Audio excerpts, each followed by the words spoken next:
Let's bring you the very latest now. The investigation into the attempted murder of a Russian defector. We can head to Salisbury and Gillian. Thank you, Stephen. Good morning from Salisbury, where a major police operation is now underway here following that suspected nerve agent attack of former Russian spy Sergei Skripal.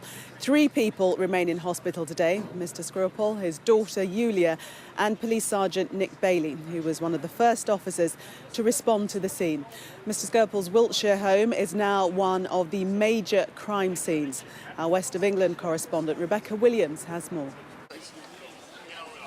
Yulia Skripal pictured here on holiday in Munich in 2013, and her father Sergei Skripal, just 5 days before the nerve agent attack that left both poisoned and in a critical condition in hospital.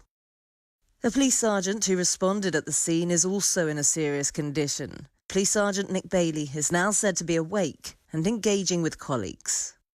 He's clearly receiving high specialist treatment, so he's well, he's sat up. He's not the Nick that I know, but of course he's receiving a high level of treatment. He's in the safe hands of the medical professionals working in Salisbury District, so I'm very confident that he's getting the best professional support that he can.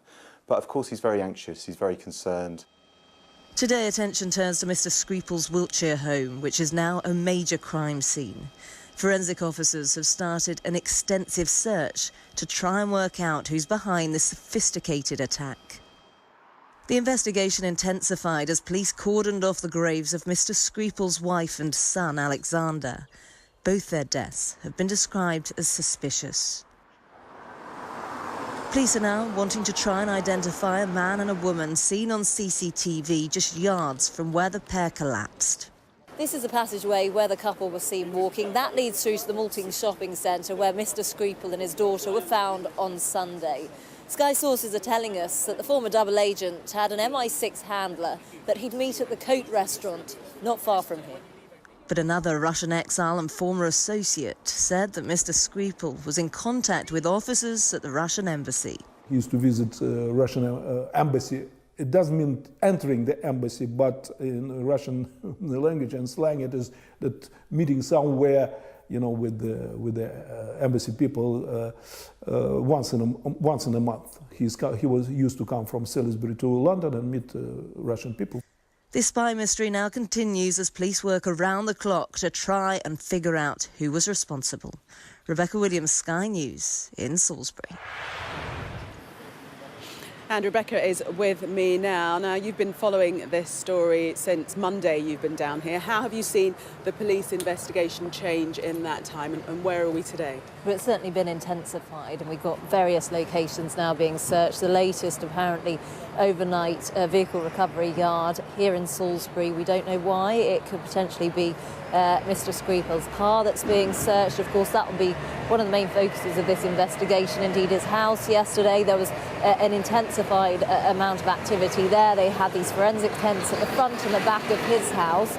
They'd also extended the police cordon way up the hill on that road so people can't see what's going on in the vicinity, and they had these big major incidents vans going in, many of them yesterday. So that is the latest police activity. All the while, these cordons remain in place here at the ZZ restaurant and at the Mill pub, which is where they went before they collapsed on that bench in the shopping centre. Interestingly, yesterday we saw a cordon in place by the graves of both Mr. Skripal's wife and his son, who died last year. That might be just to protect it from people who, maybe the press, going to take pictures and such like, but there has been perhaps some suggestion that that could form part of the police investigation. Maybe they will look into exhuming a body. We don't know yet at this stage.